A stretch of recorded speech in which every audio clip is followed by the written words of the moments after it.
انا اعطیناک الکوثر. میں جلدی سے اب اس کو سورت کو بھی مکمل کر دوں تاکہ یہ ہماری سورت کمپلیٹ ہو جائے.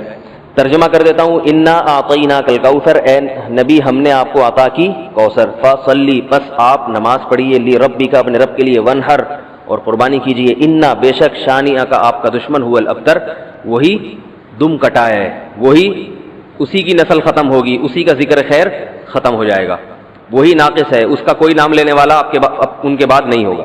سمجھ رہے ہیں بات کو؟ اس صورت کا میں شان نزول بتا دیتا ہوں آپ کو، کچھ اس کی فضیلت کیا ہے اور اس کی تفسیر کیا ہے. یہ آپ کو تحریری شکل میں مل جائے گی، لہذا لکھنے کی ضرورت نہیں ہے. ٹھیک ہے؟ جیسے سورہ فلق اور سورہ ناس کا خلاصہ مل گیا نا آپ لوگوں کو. کس کس کو ملا ہے؟ سب کو مل گیا؟ آپ کو نہیں ملا؟ نیٹ سے دیکھ لیں، مل جائے گا انشاءاللہ. کب سے بھیجا ہوا ہے؟ اس کے بعد اذا جاء نصر اللہ قل یا ایھا الکافرون، ان صورتوں کے بھی آپ کو خلاصے سورہ اخلاص کا مل جائے گا انشاءاللہ. تو یہ جو بھی بتا رہا ہوں یہ بھی تحریری شکل میں آپ کو دے دیا جائے گا. اس صورت کا شان نزول یہ ہے کہ رسول اللہ صلی اللہ علیہ وسلم کو اللہ تعالیٰ نے حضرت خدیجہ سے دو بیٹے دیے تھے. ایک کا نام تھا قاسم اور ایک کا نام تھا ابراہیم. آپ صلی اللہ علیہ وسلم کی جتنی بھی اولاد ہوئی ہے صرف حضرت خدیجہ سے ہوئی ہے. حضرت خدیجہ کے علاوہ آپ کی اولاد کسی اور زوجہ سے نہیں ہوئی. حضرت خدیجہ سے 4 بیٹیاں تھیں اور 2 بیٹے. ایک بیٹے کا نام قاسم، دوسرے کا نام ابراہیم. قاسم کی جب ولادت ہوئی ان کا بھی انتقال ہو گیا، اور ابراہیم کی ولادت ہوئی تو ان کا بھی انتقال ہو گیا. عرب میں نرینہ اولاد کی بڑی اہمیت تھی، کیونکہ انسان کا نسب اس کی نرینہ اولاد سے چلتا ہے، بیٹیوں سے نہیں چلتا. بیٹیاں تو غیروں کی ہوتی ہیں، رخصتی ہو کے دوسروں کے ہاں چلی جاتی ہیں، ان کے نسل میں اضافہ کرتی ہیں، ان کی نسل بڑھاتی ہیں. اپنے شوہر اور اپنے شوہر کے ددیال کی نسل میں اضافہ کریں گی. وہ اپنے باپ کی نسل میں اضافہ کون کرتا ہے؟ بیٹا. کیونکہ نسب کس سے چلتا ہے؟ باپ سے چلتا ہے، سوائے بلاول بھٹو کے. بلاول بھٹو کے بارے میں کہتا ہوں کہ بلاول بھٹو اسلامی تاریخ، غیر مسلموں کے ہاں تو ماں سے چلتا ہے جو نیچر کے خلاف ہے، لیکن اہل اسلام میں، اسلامی تاریخ میں سوائے بلاول بھٹو کے آج تک کوئی ایسا شخص پیدا نہیں ہوا جس کے نسب اور خاندان ماں سے چلتا ہو. بلاول بھٹو زرداری کے بیٹے ہیں، مگر خاندان ان کا کیا کہلاتا ہے؟ قوم جو آخر میں لگتی ہے وہ بھٹو کہلاتی ہے، حالانکہ وہ بھٹو ان کی والدہ تھیں، ان کے والد محترم بھٹو نہیں. تو سیاست میں انہوں نے نسب ہی کو بگاڑ دیا اپنا. سمجھ رہے بات کو؟ تو یہ سیاسی لوگ اتنے خطرناک ہوتے ہیں کہ یہ اپنے باپ کے نسب کو بدل دیتے ہیں سیاست کے چکر میں، کیونکہ زرداری لگے گا تو ووٹ نہیں ملیں گے، ووٹ بھٹو کے نام کو کیش کرانا ہے. خیر، تو رسول اللہ صلی اللہ علیہ وسلم کے 2 بیٹے ہوئے، دونوں کا انتقال ہو گیا. عرب میں بے اولادی کو بھی معیوب سمجھتے تھے، کیونکہ آپ کی نسل چلے گی بیٹوں سے، اور بیٹے ہیں جو باپ کی بہت زیادہ عزت کا ذریعہ بنتے ہیں. بیٹیوں کے اپنے فضائل ہیں، لیکن ظاہر ہے نسل بیٹیوں سے نہیں چلتی. تو جب نبی صلی اللہ علیہ وسلم کے دونوں بیٹے مر گئے، دنیا سے چلے گئے، تو عاص ابن وائل بہت بڑا دشمن تھا اہل اسلام کا، وہ اور قریش، دیگر قریش، وہ یہ کہنے لگے کہ محمد صلی اللہ علیہ وسلم معاذ اللہ ابتر ہیں. کیا مطلب؟ ان کی نسل ختم، اور ان کا نام لینے والا ان کے بعد دنیا میں کوئی نہیں ہوگا، کیونکہ بیٹے ہی نہیں ہیں. تو یاد کون رکھے گا؟ اولاد ہی نہیں ہے، باپ دادا کے نام کون لے گا؟ اولاد تو ہے ہی نہیں، بیٹیاں ہیں. سمجھ رہے بات کو؟ آپ صلی اللہ علیہ وسلم کو اس طعنے سے تکلیف ہوتی تھی، تو اس پر یہ صورت نازل ہوئی کہ اے نبی آپ کا ذکر ختم نہیں ہوگا، آپ کی روحانی اولاد بہت ہوگی. باقی اللہ نے آپ کو بیٹا کیوں نہیں دیا، یہ دیا تو اٹھا کیوں لیا، اس کی حکمت ایک اور مقام پہ بیان کی گئی ہے، وہ میں بتاتا ہوں آپ کو بعد میں. لیکن بتایا گیا کہ اے نبی آپ کا ذکر ختم نہیں ہوگا، بلکہ یہ جو کہہ رہے ہیں نا کہ آپ کو خیر نہیں ملی، ابتر اسے کہتے ہیں جس کی نسل میں یا کیونکہ جس کی اولاد نہیں ہے نا، اس کو یہ سمجھا جاتا ہے، اور حقیقت بھی ایسا ہی ہے کہ بہت بڑی خیر سے محروم ہو گیا. وہ بڑھاپے میں خدمت کے لیے نہیں ہے، کاروبار سنبھالنے کے لیے کوئی نہیں ہے، دین کے مشن کو آگے لینے کے لیے، چلانے کے لیے نہیں ہوگا، اور تذکرہ نسل میں نہیں ہو سکے گا. تو یہ ساری بھلائیوں سے انسان محروم ہو جاتا ہے. تو نبی کو تسلی دی گئی، انا اعطینا الکوثر، اے نبی ہم نے آپ کو خیر کوثر کہتے ہیں خیر کثیر کو، بہت زیادہ بھلائیاں ہم نے آپ کو عطا کر دی ہیں. کوثر سے نہر کوثر تو ہے، لیکن کوثر کا جو لغوی مطلب ہے، ڈکشنری میں جو مطلب ہے وہ کیا ہے؟ اصل میں حوض کوثر کو نہیں کہتے، بلکہ کسے کہتے ہیں؟ خیر کثیر. اے نبی ہم نے آپ کو خیر کثیر عطا کی ہے، جس میں کیا ہے؟ نبوت، عزت، آپ کا قیامت تک تذکرہ ہوتا رہے گا. یہ ساری چیزیں ہم نے آپ کو عطا کر دی ہیں، لہذا ان کے تانوں سے پریشان ہونے کی ضرورت نہیں ہے. ان کے نرینہ اولاد ہوگی تو بھی ان کا تذکرہ نہیں ہوگا، اور آپ کے نرینہ اولاد نہ ہو کے بھی آپ کی روحانی اولاد قیامت تک باقی رہے گی اور آپ کا تذکرہ بہت زیادہ ہوتا رہے گا. یہ خیر کثیر ہم نے آپ کو عطا کی ہے. پھر اسی خیر کثیر میں سے ایک خیر حوض کوثر بھی ہے، جس کا نام کوثر اس لیے رکھا گیا کہ وہ ایک پانی کی نہر ہے جو نبی صلی اللہ علیہ وسلم کو قیامت کے دن دی جائے گی، اور آپ صلی اللہ علیہ وسلم خود بھی اس سے پئیں گے اور اپنے امتیوں کو بھی اس سے پلائیں گے. اس پانی میں بھی اللہ نے خیر کثیر رکھی ہے. وہ خیر کثیر کیا ہے وہ ابھی انشاءاللہ میں بتاؤں گا. تو اس کا مصداق یعنی یہ آیت منطبق ہوتی ہے حوض کوثر پر بھی. ٹھیک ہے، تو یہ تو اس کا شان نزول ہے کہ اللہ نے بتا دیا کہ یہ جو آپ پر طنز اور طعنے کر رہے ہیں یہ لوگ ہیں جن کی نسل ہے ختم ہونے والی. ان کا نام لینے والا کوئی بھی نہیں ہوگا. بڑے بڑے سرداروں کے نام تو لیا جاتا ہے ان کا آج، لیکن اچھے جذبے سے نہیں لیا جاتا. ان کا نام برائی کے طور پہ لیا جاتا ہے. یہ تو اس سورت کا ہو گیا شان نزول. اس سورت کی فضیلت کیا ہے؟ حدیث میں آتا ہے، صحابہ کہتے ہیں کہ ہم بیٹھے ہوئے تھے رسول اللہ صلی اللہ علیہ وسلم کے ساتھ مسجد میں. آپ صلی اللہ علیہ وسلم پر ایک دم کچھ غنودگی سی طاری ہوئی، بے ہوشی کی کیفیت طاری ہوئی جیسے وحی میں ہوتی تھی.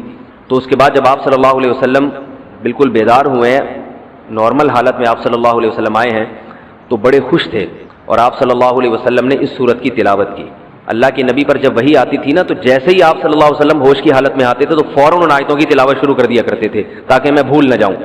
تو آپ نے فوراً بسم اللہ الرحمن الرحیم پڑھا اور انا اعطیناک الکوثر فصل لربک وانحر ان شانئک هو الابتر. یہ آیتیں نازل ہوئیں اور آپ نے فوراً ان آیتوں کی تلاوت شروع کر دی. جب یہ شروع ہوئی تو صحابہ نے پوچھا یہ کوثر کیا چیز ہے؟ آپ صلی اللہ علیہ وسلم نے فرمایا میرے رب نے مجھے بشارت دی ہے کہ قیامت کے دن مجھے ایسی نہر ملے گی. وہ نہر ایسی ہے کہ اس کے جو پیالے ہیں جس سے لوگ پانی پئیں گے وہ چاندی کے ہیں، اور ان کی تعداد ان پیالوں کی گلاسوں کی اتنی ہے جیسے آسمان کے ستارے، اور اس نہر کا پانی برف سے زیادہ سفید ہے اور شہد سے زیادہ میٹھا ہے، اور میری امت میں کوئی بھی اس کا پانی پیے گا تو اسے کبھی بھی پیاس نہیں لگے گی. میدان حشر میں جو لوگوں کا سب سے بڑا مسئلہ ہوگا وہ پیاس ہوگا، سب سے بڑا مسئلہ. اور کہتے ہیں سمندروں کا پانی بھی اگر پی لے کوئی ساتوں سمندروں کا تو اس کی پیاس نہیں بجھے گی. تو میرے اللہ نے مجھے یہ نہر دی ہے، جو میرا امتی اس سے پی لے گا اسے کبھی بھی ہمیشہ کے لیے اس کی پیاس ختم ہو جائے گی. پھر آپ صلی اللہ علیہ وسلم نے فرمایا اسی موقع پر اسی حدیث میں کہ کچھ میری امتی آئیں گے حوض کوثر سے پانی پینے کے لیے، فرشتے انہیں وہاں سے ہٹائیں گے، دھتکاریں گے. میں کہوں گا کہ یہ میرے امتی ہیں تو فرشتے کہیں گے کہ آپ کو علم نہیں ہے ما احدثوا بعدک، کہ انہوں نے آپ کے بعد بدعتیں ایجاد کر لی تھیں. ہیں تو آپ کے امتی مگر انہوں نے آپ کے دین میں تبدیلیاں کر لی تھی. جو دین آپ ان کو دے کر گئے تھے اس پر انہوں نے قناعت نہیں کی، اپنی طرف سے اس میں اضافے کیے، ایڈیشن کہتے ہیں نا، بہت ساری چیزیں بڑھا لی انہوں نے. تو اس میں وعید بھی آپ صلی اللہ علیہ وسلم نے بتا دی کہ حوض کوثر سے بدعتی کو پانی پینے کی توفیق نہیں ملے گی. تو یہ تو اس صورت کی فضیلت ہو گئی. اب اس صورت کے مضامین کیا ہیں، تفسیر کیا ہے اس کی، اس کے اسباق کیا ہوتے ہیں، یہ انشاءاللہ پھر. تو جب نبی صلی اللہ علیہ وسلم نے فرمایا نا کہ تم موت کے بعد دوبارہ زندگی ملے گی، تمہیں اللہ کے سامنے حساب و کتاب دینا ہے، تو وہی مشہور سوال تھا سأل سائل بعذاب واقع. اللہ فرماتے ہیں واقع کب ہوگا یہ تو میں نہیں بتاؤں گا، میرا اصول ہی نہیں ہے کہ میں قیامت کا علم بتا دوں. لیکن اتنی بات ہے للکافرین لیس لہ دافع، جو بھی اللہ کا منکر ہے، اللہ کو نہیں مانتا، اللہ کے حکام کو فالو نہیں کرتا، جب وہ عذاب آئے گا تو دنیا کی کوئی طاقت اس عذاب سے ان کو بچا نہیں سکے گی. تعرج الملائکۃ والروح الیہ فی یوم کان مقدارہ 50,000 سنہ، 50,000 سال کا ایک دن ہوگا. کہیں 1,000 سال اللہ نے ذکر کیا میدان حشر کے بارے میں، کہیں 50,000 سال. تو علماء نے بیان کیا یہ لوگوں کے حالات کے حساب سے ہوگا. یہ ٹائم کے جو یونٹ ہے نا یہ ہر ایک کے حق میں مختلف ہوتے ہیں. دیکھو جب ہم پیدا ہوئے تو ہم کائنات کو بننے کے اربوں سال کے بعد پیدا ہوئے ہوں گے نا، تو کیا ہمیں انتظار کرنا پڑا؟ بولو نا کیا ہو گیا؟ اگر ہمیں اللہ انتظار کرواتا ابھی تم عالم ارواح میں ہو 1 ارب سال کے بعد تمہارا نمبر آئے گا تو میں تو بوریت سے مر چکا ہوتا. کیا خیال ہے بھائی؟ جہاں فلائٹ 1 گھنٹہ لیٹ ہو جائے انتظار میں آدمی ٹینشن میں چلا جاتا ہے. لیکن ہم تو جب آئے تو ہمیں تو لگا کہ کائنات کی ابتدا آج سے ہو رہی ہے جب ہم نے ہوش سنبھالا، کیونکہ ہمارے وہ یونٹ جو تھے نا، جو وقت کی اکائیاں ہیں، وہ ہمارے حق میں اسٹارٹ ہی نہیں ہوئی تھیں. تو اسی طرح مرنے کے بعد جو مردے کے لیے جو ٹائم کے یونٹ ہے نا وہ چینج ہوتے ہیں. ورنہ جو مردہ بیچارہ 20,000 سال پہلے دفن ہوا ہے وہ تو قبر میں کوئی عذاب نہ بھی ہو رہا، وہ تو پڑے پڑے ہی بور ہو گیا ہوگا کہ اللہ قیامت لے آ، میں تو ٹینشن میں آ گیا ہوں، 20,000 سال ہو گئے مجھے. تو اس کو تو ایسا نہیں لگے گا کہ 20,000 سال ہو گئے. وہ جب دوبارہ اس کو اللہ تعالیٰ اٹھائیں گے تو نیک لوگوں کو تو لگے گا ابھی ہم سوئے تھے اور ابھی ہمیں کسی نے آ کے اٹھا دیا. جیسے گہری نیند میں جب انسان سوتا ہے کئی گھنٹے بعض دفعہ سوتا ہے, کوئی آ کے اٹھائے تو اس کو لگے گا یار ابھی تو میں سویا تھا, ابھی آپ نے اٹھا دیا ہمیں. تو سوتے ہوئے آدمی کے ٹائم کے یونٹ الگ ہوتے ہیں, مرنے کے بعد کے ٹائم کے یونٹ الگ ہوتے ہیں, عالم ارواح کے الگ تھے. اور بعض تو یہ بھی میں نے سنا ہے کہ دوسرے سیارے پہ آپ چلے جائیں نا زمین کے علاوہ تو وہاں بھی ٹائم کے یونٹ چینج ہو جائیں گے. تو اسی طرح آخرت کے ٹائم کے یونٹ بالکل الگ ہے. ایک دن 50,000 سال کی, دنیا کا جو 50,000 سال ہے نا وہ وہاں کا ایک دن ہوگا. کسی کے حق میں 1,000 سال, کسی کے حق میں 50,000 سال. یہ وہ ہے جب حساب و کتاب جس میں ہوگا. تو اللہ نافرمانوں کو عذاب سے پہلے نا حساب و کتاب کا عذاب دیں گے. اللہ ہم سب کو اس عذاب سے محفوظ رکھے, جس کو قرآن نے ایک جگہ بیان کیا, یجعل الولدان شیبا, وہ ایسا دن جو بچوں کو بوڑھا کر دے. ایسا دن یفر المرء من اخیہ, انسان اپنے بھائی سے دور بھاگے. اس لیے بڑے بڑے اللہ والے وہ جہنم سے زیادہ پناہ مانگا کرتے تھے میدان حشر کی سختیوں سے. جہنم تو اس سے زیادہ سخت ہے, لیکن میدان حشر کوئی کم چیز نہیں ہے, وہ کوئی کم عذاب نہیں ہے. تو اللہ فرماتے ہیں کہ 50,000 سال کے برابر ایک دن ہوگا. فاصبر صبرا جمیلا انہم یرونہ بعیدا. جب مشرک بار بار کہتے بھائی چھوڑو ابھی لے آؤ نا ابھی لے آؤ, تو نبی صلی اللہ علیہ وسلم کو پریشانی ہوتی کہ بھئی اللہ وقت بتاتا کیوں نہیں ہے, بتا دے تاکہ میری جان چھوڑیں یہ لوگ. تو اللہ نے پیغمبر صلی اللہ علیہ وسلم کو تسلی دی, فاصبر صبرا جمیلا, اے نبی آپ صبر جمیل کریں. صبر جمیل وہ صبر ہے جس میں ذرا بھی شکایت نہ ہو. انہم یرونہ بعیدا, اے نبی یہ لوگ سمجھتے ہیں اس کے آنے میں بہت ٹائم ہے, لاکھوں کروڑوں سال ہیں. ونراہ قریبا, جبکہ ہم دیکھ رہے ہیں بس آنے والی ہے. کیوں؟ جب آپ مر گئے نا, ابھی دیکھو ہو سکتا ہے 1,000 سال باقی ہوں قیامت آنے میں, ہو سکتا ہے 20,000 سال باقی ہوں, لیکن ہمارے مرنے کے بعد ہمیں نہیں لگے گا 20,000 سال. ہمیں تو ایسا لگے گا ابھی ہم مرے تھے اور اتنی جلدی اللہ نے قیامت قائم کر لی. تو ہمیں تو اپنی موت کے حساب سے چلنا ہے بھائی. ہمیں کیا پتا کہ ہمیں کیا کرنا ہے اس سے کہ 50,000 سال بعد قیامت آئی یا 1 کروڑ سال بعد آئے. جب ہم مر گئے تو ہماری قیامت واقع ہو گئی ہے, ٹائم کے یونٹ ہمارے حق میں چینج ہو جائیں گے. تو اس لیے اللہ کہتے ہیں انہم یرونہ بعیدا, اے نبی یہ سمجھتے ہیں بہت بعد میں آئے گی قیامت. ونراہ قریبا, ہم تو دیکھ رہے ہیں کب ہے, بالکل قریب ہے, زیادہ ٹائم نہیں ہے. یوم تکون السماء کالمہل, اللہ فرماتے ہیں جس دن آسمان تیل کی تلچھٹ کی طرح ہو جائے گا, ایسے پگھل جائے گا آسمان. اتنی بڑی تباہی آنے والی ہے اس کائنات پہ جس پہ ہم فخر کر رہے ہیں, اس یہاں کے شاپنگ سینٹروں پہ فخر کر رہے ہیں. میں بھی ایک پروگرام میں گیا نا اسلام آباد میں, بڑا زبردست پروگرام تھا, بڑے بڑے تاجر آئے ہوئے تھے, تھوڑا سا موٹیویٹ کرنا تھا لوگوں کو تاکہ پیسہ کمائیں. تو یہ تو اچھی بات ہے, اسلام تو آپ کو بزنس کا پیسہ کمانے کا حکم دیتا ہے تاکہ ہم بھکاری پن سے نکلیں. بھکاری پن کو تو پسند نہیں کیا گیا نا, ایک شخص بھیک مانگتا ہے نبی نے اس کو پسند نہیں کیا, تو پوری قوم پورا کنٹری بھکاری بن کے IMF کے سامنے کشکول لے کے کھڑا ہوا ہو تو ہمارے نبی اس کو پسند کریں گے کہ کوئی مسلمان قوم ہو اور قومی سطح پہ بھکاری بن چکی ہو. تو یہ علماء کی ذمہ داری ہے لوگوں کو پیسہ کمانے کی ترغیب دیں, بزنس کی طرف لے کر آئیں, یہ مذہبی ذمہ داری ہے. تو میرا اس میں کوئی کمیشن نہیں تھا, میں گیا, میں نے تقریر کی, لیکن ایک چیز کا مجھے اندازہ ہوا کہ یار ایک چیز یہاں پیدا ہو رہی ہے, پیسہ کمانے کے ساتھ پیسے کی محبت بھی آ رہی ہے. تو مجھے خیال ہوا میں اپنی اسپیچ میں ایک بات کہوں کہ آپ یہاں ہیں, سارے ارب پتی کروڑ پتی تاجر ہیں, سب اپنے اپنے تجربے شیئر کر رہے ہیں کہ میں یہ کرتا تھا, آج میں نے اتنے روپے کما لیے, میں یہ کرتا, تاکہ لوگوں کو موٹیویشن ملے. اچھی بات ہے, بہت اچھا پروگرام تھا. تو مجھے خیال ہوا کہ ایک بات میں کہوں کہ ضرور, لیکن ایک چکر نہ ہفتے میں ایک دفعہ قبرستان کا ضرور لگایا کرو تاکہ نیتیں ٹھیک ہو جائیں پیسہ کمانے سے. ایسا نہ ہو یہ پیسہ قارون بنا دے آپ کو. ایک دفعہ ایسا کیا کرو, جیسے یہ پروگرام ہو رہا ہے بڑا زبردست, لوگ آ رہے ہیں, ایوارڈ مل رہے ہیں, اور تو یہاں سے نکل کے, لیکن میں نے کہا نہیں, میں نے کہا یہ ان کے مینٹل لیول سے نا اوپر کیجیے, ہر چیز ہر جگہ کہنے کی نہیں ہوتی. یہ کہیں گے مفتی صاحب رنگ میں بھنگ ڈال کے چلے گئے. اچھا بلا ہم دیکھ رہے تھے اتنے کروڑ پتی لوگوں کو سن کے, ہمیں بھی خواب آ رہے تھے کل ہمارے پاس لینڈ کروزر ہوگی, 4 شادیاں ہوں گی, اب پیسہ ہوگا زبردست, یہاں جائیں گے وہاں جائیں گے. یہ مولوی نے آ کے یہاں بھی کیا کر دیا, قبرستان کی باتیں شروع کر دی. تو وہ مناسب نہیں تھا, لیکن دل چاہ رہا تھا کہ میں ان سے کہوں اگلا پروگرام وہ بول دوں گا کہ بہت زبردست پیسہ کمائیں, ایک دفعہ جا کے قبر میں جو آپ سے پہلا کما کے چلے گئے نا پہلے کما کے. یہ یوٹیوبرز تو یہاں آ رہے ہیں, اپنا ایکسپیرینس شیئر کر رہے ہیں, میں ایسا کانٹینٹ بناتا ہوں اور میں ایسے محنت کرتا ہوں. اچھی بات ہے, مجھے بڑی خوشی ہو رہی تھی, تھوڑی سی امیدیں ہوئی کہ شاید پاکستان اب شاید اچھی سمت میں جانا شروع ہو جائے. تو مجھے ان پہ وہ کوئی نہیں, وہ تو بہت اچھا کر رہے تھے, بلکہ یہ تو ایک ظرف کے بڑے ہونے کی بات ہے کہ آپ بتائیں کہ میں نے پیسہ ایسا کمایا, ورنہ لوگ بتاتے کہاں ہیں. مجھے ان یوٹیوبرز میں خوشی ہو رہی تھی, وہ بتا رہے تھے ہم نے یہ کانٹینٹ بنایا, ہم نے ایسے چینل بنایا, اتنے پیسے کمائے. تو اچھی بات ہے, شیئر کرو یار تاکہ لوگوں کی غربت ختم ہو, وہ بھی کریں یہ کام.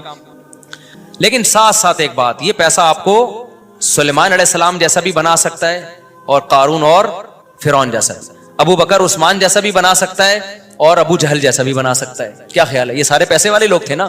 تو آپ پیسہ کما کے سلیمان علیہ السلام جیسے شکر گزار بن جاؤ, عثمان ابن عفان جیسے غنی بن جاؤ, عبد الرحمن بن عوف جیسے بن جاؤ. اس کے لیے ضروری ہے کہ ہفتے میں ایک دفعہ قبرستان کا وزٹ اپنے خرچے پہ کر لیا کریں, اور ایسے ہی نہیں گزرتے ہوئے, وہاں جا کے کھڑے ہو کے قبروں پہ دیکھا کریں کہ میں جتنا بھی بڑا بن جاؤں, میرے یوٹیوب پہ چینل پہ 10 ملین بھی سبسکرائبر آ جائیں, لیٹنا میں نے کہا ہے تھوڑے دنوں میں جا کے بھائی اس قبر کے اندر. لہذا اس پیسے سے میں اس قبر کی تیاری کر لوں تو فائدہ ہے. اور اگر یہ لینڈ کروزر ہی میرا مقصد ہے اور میرا مقصد عیاشی ہی ہے اور شو مارنا ہی ہے, بھائی پھر یہ تو قارون نے آپ سے زیادہ کما لیا. ان خزانوں کے ساتھ یہ زمین میں دھسا ہے وہ.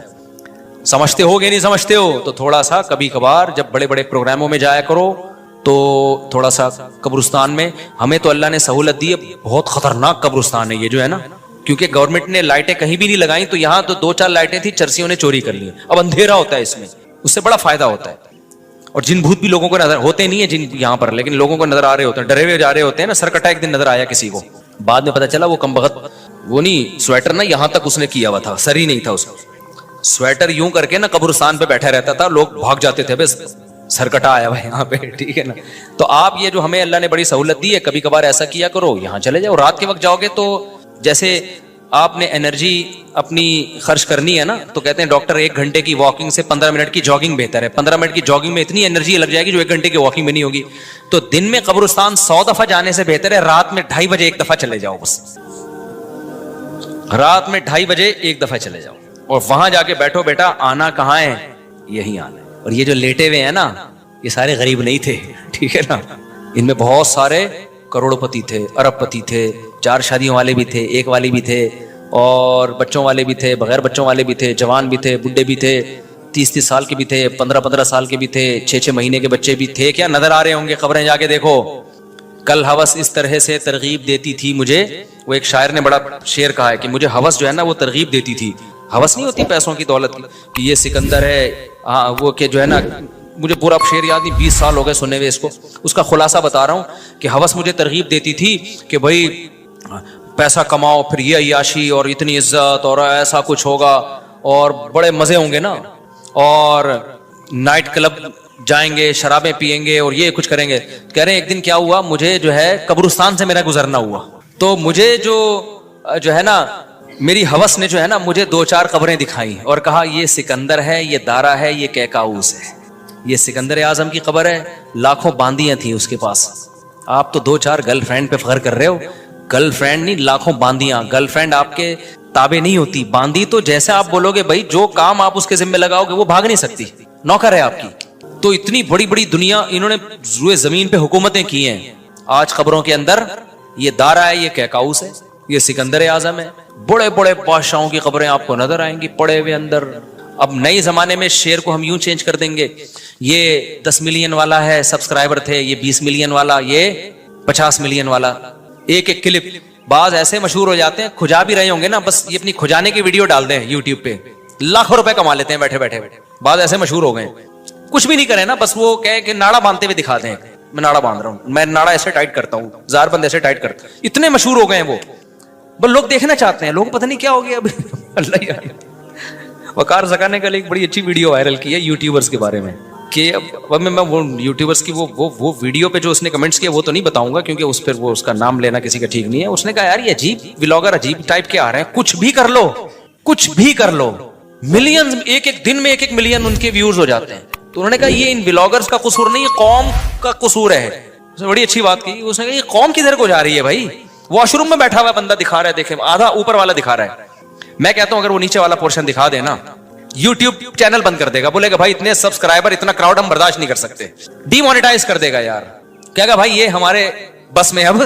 تو لوگوں کی نیچر دیکھو یار, کچھ بھی جو مشہور ہو جاتے ہیں, ایک دفعہ مشہور ہو گئے نا, بس اب کچھ بھی کریں گے. گالی دے رہے ہیں, وہ ویڈیو آ گئی, کھجا رہے ہیں, لوگ دیکھ رہے ہیں کیسے کھجاتے ہیں. یہ تو لوگ عجیب ہیں. بہرحال جو ہو رہا ہے میں تو مارکیٹ میں وہی بتاؤں گا نا آپ کو. تو اب جو سوشل میڈیا سے وابستہ لوگ ہیں, جن کے ٹک ٹاک پہ چینل, یوٹیوب پہ چینل, ان کے یہاں کامیابی کیا ہے,